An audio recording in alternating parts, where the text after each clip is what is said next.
What's up, guys? Welcome back to the channel. So this Saturday we got probably the biggest UFC card of the year, UFC 317. So I'm gonna go over my full card predictions. As always, be sure to like, subscribe, all that good stuff. I think we're almost at 500 subscribers, so I really appreciate it. But without further ado, let's dive right into it. So starting with the early prelims, first fight, Christopher Ewart versus Jackson McVeigh. I just saw a couple clips of Ewart. I think he just stepped in last night for Cedric Dumas, and I like what I see, so I got Ewart by decision. Next, Jonathan Diniz versus Alvin Hines. I got Diniz by second round TKO. Then Nico Price versus Jacoby Smith. These might be the widest odds on the card, but I got Jacoby Smith by first round KO. On to the prelims, Terrence McKinney versus Vyacheslav Borshev. Now, McKinney is definitely one of the more unpredictable fighters on the roster. You can never know if he's going to get that first round KO or a first round loss. But I like his youth, his speed in this fight, and I got McKinney by first round TKO. Next, Viviane Araújo versus Tracy Cortez. I'm not impressed by either of these women, to be honest, but I'm actually quite surprised that Cortez is the big favorite in this one. I think Araújo goes to her takedowns, gets the ground control, so I got Araújo by decision. Next, Haider Amel versus Jose Delgado. Probably one of the more underrated matchups on the card. I do think Delgado's slightly more technical, but Amel, he can push the pace. Very durable guy, very powerful as well.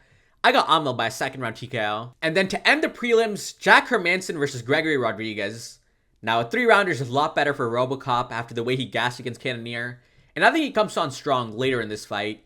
So I got Robocop by a third round TKO. Alright, now to the main card. Payne Talbot versus Felipe Lima. And dare I say, the UFC might have fed Talbot to the wolves here.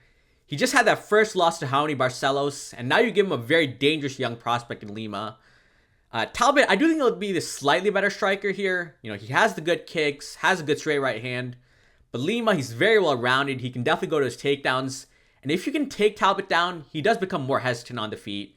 I think that's kind of what happens in this fight, and I got Lima by decision. Next, Brandon Royval versus Joshua Van. Absolutely fight of the night potential here, and I'm actually very conflicted. On one hand, Van is the better boxer. Good combinations, very good shot selection, has more power than Royval, who does have some defensive holes. But at the same time, he's on a 3-week turnaround, and he's never fought someone as good as Royval. Royval, he's the more well-rounded guy. He's got the kicks, he's got the grappling, the submissions, and he's proven me wrong in his last 2 fights. I thought Moreno and Tyra would beat him. He beat both those guys to be number 1 contender. And I just don't think I can pick against him again. I think Royval, he finds a way with his experience. And I got Brandon Royval by decision. Then Beneil Dariush versus Renato Moicano. Another tough one to predict. On one hand, Dariush is the better wrestler, more proven guy, beating better opponents. But he's also coming off 2 straight knockouts, 2 bad knockouts too, against Olivera and Sarukian. He's been out for a year and a half, getting older, talking about retirement. That's not what you want to hear from Dariush if you're going to pick him to win this fight. Moicano, I don't think he's a world beater by any sorts, but he's more durable than Dariush, can probably push the pace with his strikes. And I just think he hurts Dariush with something, whether it be a punch, an elbow, maybe some ground and pound.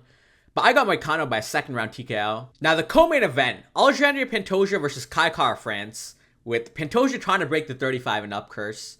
I think Kai Kara-France is everything you want to counter Pantosia.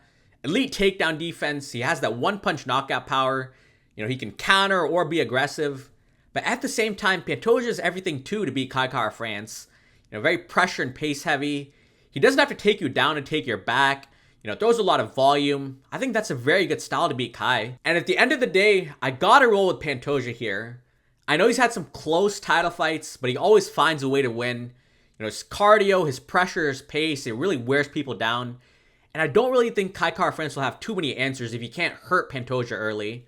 So my prediction is Pantosia by decision. And lastly, the main event. Ilia Topuria versus Charles Olivera for the vacant lightweight title. Islam Makhachev moving up for the welterweight title. Now, there's a lot of unanswered questions in this fight. Can Ilia Topuria grapple with someone like Charles Oliveira? Does he have the size for lightweight, especially competing with the top guys? Can Oliveira take a clean shot from Ilia? Can he still win a title, getting older now? So many mysteries coming into this fight. But for me, this matchup really comes down to 2 things. How early does Oliveira shoot in this fight? And can either guy have success fighting off the back foot? And to answer my own questions, I think Oliveira, he won't shoot immediately. Usually he likes to strike for the first couple of minutes, whether that's throwing his front kicks, his right hands, his left hooks. He is willing to exchange with Ilia, at least I think so. And can either guy fight on the back foot? I think Ilia can counter on the back foot a little bit better than Charles. If Olivera walks forward, he doesn't really move his head.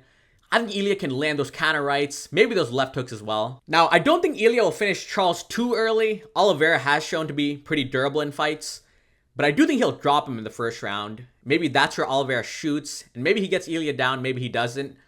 But once Ilia gets that confidence that, yes, he can hurt Olivera, Olivera is defensively open, that's where Ilia starts to march forward more. I think in the second round, he's going to really put the pressure, mix up his combinations to the body and head. And I think that's where he finishes Olivera with an overhand right combination. So my prediction is Ilia Topuria by second round TKO. But that was my UFC 317 breakdown. Hopefully you guys enjoyed. And let me know your predictions in the comments. Be sure to like and subscribe as well. If we're not already at 500 subscribers, please make sure to get me there. But thanks for watching, and I'll see you in the next video.